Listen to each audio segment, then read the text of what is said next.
नमस्कार, मैं प्रियंका स्वागत करती हूँ आप सभी का यूआई खबर में। चलिए शुरू करते हैं आज की ताज़ा बुलेटिन, लेकिन उससे पहले आप हमारे चैनल को सब्सक्राइब कर ले ताकि दिन भर की सारी अपडेट आपको एक साथ एक वीडियो में सबसे पहले मिल जाए। चलिए नजर डालते हैं आज के हेडलाइंस पर। दुबई कमाने गए युवक की मौत, परिजनों का रो रो कर बुरा हाल। गर्व का पल, दुबई के हिंदू मंदिर को मिला एवी ऑस्कर। सऊदी अरब में बन रहा 170 किलोमीटर लंबा भविष्य का शहर, जहां रहेंगे 90 लाख लोग। फर्जी पासपोर्ट से भरी उड़ान, यूएई से डिपोर्ट, भारत में हुआ गिरफ्तार। एशियन पेंट्स ने यूएई में शुरू किया प्रोडक्शन, फुजेरा प्लांट से व्हाइट सीमेंट एक्सपोर्ट की शुरुआत।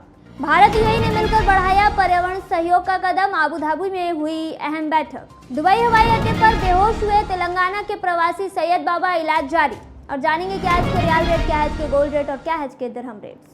चलिए खबरों को विस्तार से समझते हैं। दुबई कमाने गए युवक की मौत, परिजनों का रो रो कर बुरा हाल। दुबई कमाने गए एक युवक की शुक्रवार की रात मौत हो गई। इसकी सूचना जब मोबाइल फोन पर परिजनों को हुई तो कोहराम मच गया। जानकारी के अनुसार कोतवाली क्षेत्र के भीमपुर गांव के रहने वाले सरीखन प्रसाद के पुत्र चंद्रशेखर कनौजिया घर की आर्थिक स्थिति सुधारने के लिए दुबई कमाने गया था। वहां शुक्रवार की रात को भोजन करने के बाद सोने चला गया, तभी उसकी तबीयत अचानक बिगड़ गई। चिकित्सकों के पास यानी डॉक्टरों के पास जब उसे ले जाया गया, लेकिन तब तक उसकी मौत हो चुकी थी। पत्नी व बच्चों का फिलहाल रो रो कर बुरा हाल है। बढ़ते दूसरी खबर की ओर। दुबई का पहला हिंदू मंदिर बना इतिहास, द फेयरी टेल के लिए जीता ऑडियो विजुअल दुनिया का ऑस्कर अवार्ड। आबू धाबी में स्थित बीएपीएस स्वामीनारायण मंदिर ने अपनी अनूठी प्रस्तुति द फेयरी टेल के लिए प्रतिष्ठित मांडो डीआर अवार्ड 2025 जीता है। इस पुरस्कार को ऑडियो विजुअल जगत का ऑस्कर माना जाता है, जो तकनीकी इनोवेशन, क्रिएटिविटी और एक्सेलेंस और इमोशनल प्रभाव के लिए दिया जाता है। आपको बता दें कि यह पुरस्कार हर साल मांडो डीआर मैगजीन द्वारा मनोरंजन, सांस्कृतिक और आध्यात्मिक स्थानों में उत्कृष्ट एवी डिजाइन और तकनीक के लिए दिया जाता है। बता दें कि द फेयरी टेल एक आकर्षक अनुभव है जो आधुनिक तकनीक और आध्यात्मिकता का एक अनोखा संगम है। इसे न केवल दर्शकों को मंत्रमुग्ध किया जा सकता है, बल्कि अंतर्राष्ट्रीय विशेषज्ञों के एक पैनल को भी प्रभावित किया, जिन्होंने इसे इस पुरस्कार के लिए चुना। यह पुरस्कार तकनीक को कला, अनुभव और प्रेरणा में बदलने वालों को सम्मानित करता है। बीएपीएस मंदिर का यह सम्मान ग्लोबल स्तर पर आध्यात्मिक इनोवेशन और तकनीकी एक्सेलेंसी का प्रतीक है। बीएपीएस स्वामीनारायण मंदिर आबू धाबी अपनी सांस्कृतिक और आध्यात्मिक विरासत के लिए पहले से ही प्रसिद्ध है। आपको बता दें कि द फेयरी टेल अनुभव ने इस मंदिर को और भी खास बना दिया है। इस आकर्षक प्रस्तुति में विजिटर्स को एक कहानी के माध्यम से आध्यात्मिक और सांस्कृतिक मूल्यों का अनुभव कराया जाता है, जो तकनीक के उपयोग से जीवंत हो उठता है। इससे न केवल भारत की समृद्ध परंपराओं को प्रदर्शित किया, बल्कि ग्लोबल मंच पर तकनीकी और रचनात्मक कौशल का लोहा भी मनवाया। बढ़ते हैं तीसरी खबर की ओर। सऊदी अरब में बन रहा 170 किलोमीटर लंबा भविष्य का शहर, जहां रहेंगे 90 लाख लोग। सऊदी अरब में भविष्य का शहर बन रहा है। बता दें कि यह एक ऐसा शहर बन रहा है जिसकी खासियत सुनकर एक बार को लगता है कि क्या सच में इंसानों ने इतनी तरक्की कर ली है कि इतने बड़े स्केल पर इतना बड़ा मॉडर्न शहर तैयार किया जा सकेगा। हम बात कर रहे हैं सऊदी अरब के नियोम सिटी प्रोजेक्ट की। इसे बता दें कि इसे 2017 में क्राउन प्रिंस मोहम्मद बिन सलमान बिन अब्दुल अजीज ने लॉन्च किया था। यह उत्तर पश्चिमी सऊदी अरब में बन रहा भविष्य का ऐसा शहर है जो 100% नवीनीकरण ऊर्जा से चलेगा, मतलब नो डीजल नो कोयला। चलिए आपको बताते हैं कि नियोम सिटी प्रोजेक्ट की क्या कुछ विशेषताएं हैं। तो बता दें कि नियोम सिटी प्रोजेक्ट की विशेषताओं को लेकर बात करें तो यहाँ जो अभी फ़िलहाल परेशानियाँ आ रही हैं उसके बारे में आगे बता दें आपको कि इस प्रोजेक्ट का सबसे बड़ा उद्देश्य यही है कि सऊदी अरब की अर्थव्यवस्था को तेल पर मौजूदा निर्भरता से हटाकर उसमें विविधता लाना और पर्यटन व तकनीक में निवेश का केंद्र बनाना। प्रोजेक्ट की लागत की बात करें तो लगभग 37 लाख करोड़ रुपए प्रोजेक्ट की लागत है, लेकिन इससे कई गुना ज़्यादा लागत बढ़ने की उम्मीद जताई जा रही है। प्रोजेक्ट का आकार का बात करें तो 26,500 वर्ग किलोमीटर में यह प्रोजेक्ट फैला हुआ है, जो दिल्ली के क्षेत्रफल से लगभग 17 गुना अधिक है। नियोम नाम 2 शब्दों से मिलकर बना है। इस नाम को क्राउन प्रिंस मोहम्मद बिन सलमान ने दिया है। पहले 3 अक्षर प्राचीन ग्रीक शब्द नियो से आए हैं, जिसका अर्थ है नया। एम का अर्थ होता है मुस्तकबिल। आपको बता दें कि यह एक अरबी शब्द है जिसका अर्थ है भविष्य। इसके अलावा एम क्राउन प्रिंस मोहम्मद बिन सलमान के नाम का पहला अक्षर भी है। बढ़ते चौथे खबर की ओर, फर्जी पासपोर्ट से भरी उड़ान, यूएई से डिपोर्ट, भारत में हुआ गिरफ्तार। ब्लैक लिस्ट किए जाने के 7 साल बाद एक व्यक्ति दूसरे नाम से पासपोर्ट बनवाकर यूएई पहुंच गया। अब बता दें कि एयरपोर्ट पर तकनीकी जांच के जरिए फर्जीवाड़े का खुलासा हुआ है और यूएई एयरपोर्ट के अधिकारियों ने उसे तुरंत भारत निर्वासित कर दिया। आपको बता दें कि आईजीआई एयरपोर्ट पहुंचने पर उसे पुलिस के हवाले कर दिया गया था। पुलिस ने फर्जीवाड़ा का मामला दर्ज कर उसे गिरफ्तार कर लिया है। पुलिस आरोपी यात्री से पूछताछ कर फर्जीवाड़े में शामिल आरोपियों की पहचान करने में जुटी हुई है। वहीं बता दें कि पूरा जो मामला है वो 7 अक्टूबर की देर रात पंजाब के जालंधर का रहने वाला सतनाम नाम का व्यक्ति यूएई से आईजीआई एयरपोर्ट पहुंचा। उसके पास पासपोर्ट था। दस्तावेजों की जांच में पता चला कि यूएई में ब्लैकलिस्ट होने की वजह से उसे वहां प्रवेश की अनुमति नहीं दी गई, लेकिन उसके पास जो पासपोर्ट की जांच की गई उसमें पता चला कि उसने इससे पहले यूएई की यात्रा नहीं की थी। शक होने पर इमिग्रेशन अधिकारियों ने यात्री से पूछताछ की। सतनाम ने खुलासा किया कि उसका असली नाम नस्तार है। उसने नस्तार नाम से पासपोर्ट बनवाकर यूएई पहुंचे थे।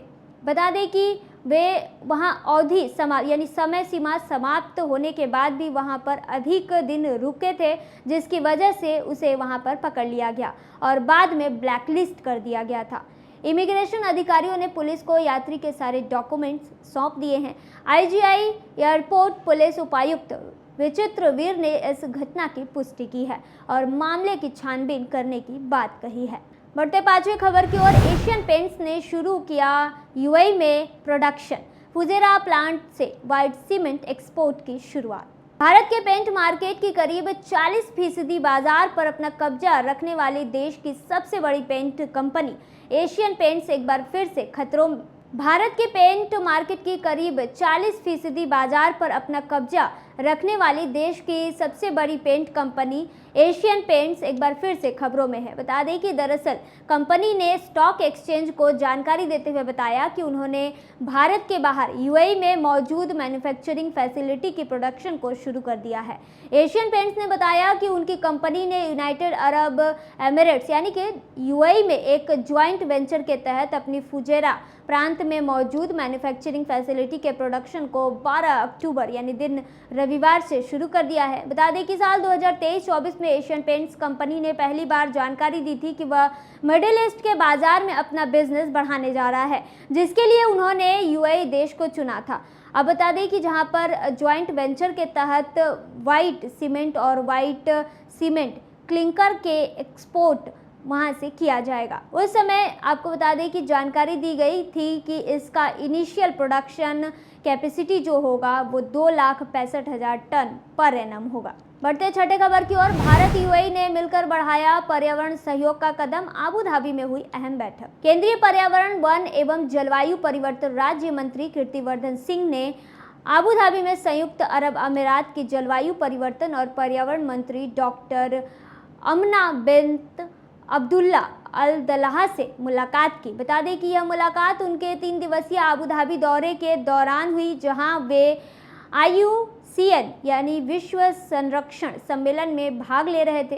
इस दौरान दोनों देशों के बीच जैव विविधता संरक्षण और सतत विकास में सहयोग को और मजबूत करने की सार्थक सकारात्मक जो चर्चा थी वो की गई। सम्मेलन के दूसरे दिन की बात करें तो केंद्रीय मंत्री ने IUCN के अध्यक्ष रजान खलीफा अल मुबारक द्वारा आयोजित nature's promise for climate and people नामक राउंड टेबल संवाद में भारत का प्रतिनिधित्व किया है। इस दौरान वैश्विक संरक्षण और जलवायु लक्ष्यों पर गहन से विचार विमर्श किया गया। केंद्रीय राज्य मंत्री कीर्तिवर्धन सिंह ने इस अवसर पर कहा कि जलवायु परिवर्तन और जैव विविधता का नुकसान आज मानवता के सामने सबसे बड़ी चुनौतियों है। केंद्रीय राज्य मंत्री कीर्तिवर्धन सिंह ने इस अवसर पर कहा कि जलवायु परिवर्तन और जैव विविधता का नुकसान आज मानवता की सबसे बड़ी चुनौतियां हैं। उन्होंने जोर दिया कि जब देश, समुदाय और नागरिक एकजुट होकर कदम उठाते हैं तो बदलाव संभव है। उन्होंने एक ऐसे भविष्य के निर्माण का आह्वान किया जहां पर्यावरण और जैव विविधता संरक्षण केवल एक नीति नहीं बल्कि एक संस्कृति बन जाए। मंत्री ने भारत का प्रतिनिधित्व करने और देश की मजबूती पर चर्चा करने पर गर्व व्यक्त किया। वहीं बढ़ते हैं 7वें खबर की ओर। दुबई हवाई अड्डे पर बेहोश हुए तेलंगाना के प्रवासी सैयद बाबा, इलाज जारी। तेलंगाना के 38 वर्षीय प्रवासी श्रमिक सैयद बाबा दुबई अंतर्राष्ट्रीय हवाई अड्डे पर बेहोश हो गए जब वे सऊदी अरब के आभा शहर के लिए यात्रा कर रहे थे। फिलहाल उनका इलाज दुबई के राशिद अस्पताल में किया जा रहा है। उनकी पत्नी समीना बेगम ने तेलंगाना के मुख्यमंत्री ए रेवंत रेड्डी से सीएम प्रवासी प्रजावड़ी पहल के माध्यम से मदद की गुहार लगाई है। उन्होंने अपने पति के इलाज के लिए आर्थिक सहायता और जल्द से जल्द हैदराबाद वापस लाने की अपील की है। समीना के मुताबिक निजामाबाद के महबूब बाग के रहने वाले सैयद बाबा ने शुक्रवार यानी कि 3 अक्टूबर की सुबह 5:20 पर जो फ्लाइट है वो दुबई की उड़ान FZ446 से मुंबई की यात्रा शुरू की थी और सुबह 7:05 पर दुबई पहुंचे थे। वहां 9 घंटे के ठहराव के बाद उन्हें शाम 4 बजे आभा के लिए कनेक्टिंग उड़ान यानी FZ813 लेना था। आपको बता दें कि हालांकि सैयद बाबा ने अपनी कनेक्टिंग फ्लाइट नहीं ली और उनका फ़ोन बंद पाया गया। इससे उनका परिवार चिंतित हो गया और उन्हें 4 दिनों तक कोई खबर नहीं मिली। 7 अक्टूबर को परिवार ने हैदराबाद में सीएम प्रवासी प्रजावड़ी पहल से मदद की गुहार लगाई। इनकी अपील के बाद प्रवासी प्रजावड़ी टीम के माध्यम से NRI सलाहकार समिति के उपाध्यक्ष मंडा भीम रेड्डी ने फ्लाई दुबई एयरलाइन से संपर्क किया। एयरलाइन ने बाद में इस बात की पुष्टि की कि सैयद बाबा हवाई अड्डे पर बेहोश हो गए थे और उन्हें इलाज के लिए राशिद अस्पताल में भर्ती कराया गया है। अधिकारियों को संदेह है कि हवाई अड्डे पर उनकी अचानक तबीयत जो बिगड़ने की वजह थी वो नशे की स्थिति हो सकती है। और जानेंगे क्या है आज के रियाल रेट। आज एक सऊदी रियाल में 23.67 रुपया है जो पिछले दिन 23.65 था। वहीं एक सऊदी रियाल में 37.67 नेपाली रुपये है जो पिछले दिन 37.70 नेपाली रुपये था। वहीं एक सऊदी रियाल में 32.36 बांग्लादेशी टका है जो पिछले दिन 32.36 बांग्लादेशी टका था। वहीं एक सऊदी रियाल में 74.94 पाकिस्तानी करेंसी है जो पिछले दिन 74.94 पाकिस्तानी करेंसी था। वहीं एक सऊदी रियाल में 23.54 भूटानी करेंसी है जो कि पिछले दिन 23.56 भूटानी करेंसी था। और जानेंगे क्या है आज के गोल्ड रेट। दुबई में आज 18 कैरेट सोने का दाम 368.50 दिरहम है जो कि पिछले दिन 366.80 दिरहम था। यानी कि आज की गोल्ड रेट 18 कैरेट की भारतीय मुद्रा में बात करें तो 8,907 रुपए के हैं। वहीं 22 कैरेट गोल्ड का दाम 448.25 दिरहम प्रति ग्राम है जो भारतीय मुद्रा में 10,834 रुपए के होते हैं जो कि पिछले दिन 448.25 दिरहम प्रति ग्राम था। वहीं दुबई में 24 कैरेट सोने का दाम 484.25 दिरहम है जो कि पिछले दिन 484.25 दिरहम था। वहीं आज के 24 कैरेट सोने का दाम भारतीय मुद्रा में बात करें तो 11,705 रुपए के होते हैं। और जानेंगे क्या है आज के दिरहम रेट। आज एक ही वही दिरहम में 24.17 रुपया है जो पिछले दिन 24.17 था। वहीं एक ही वही दिरहम में 38.47 नेपाली रुपये है जो पिछले दिन 38.50 नेपाली रुपये था। वहीं एक वही दिरहम में 33.03 बांग्लादेशी टका है जो पिछले दिन 33.05 बांग्लादेशी टका था। वहीं एक वही दिरहम में 76.53 पाकिस्तानी करेंसी है जो कि पिछले दिन 76.53 पाकिस्तानी करेंसी था।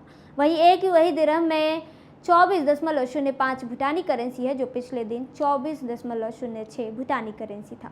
तो ये थी आज की ताज़ा बुलेटिन। ऐसे ही ताज़ा खबरों के लिए बने रहिए UI खबर पर। धन्यवाद।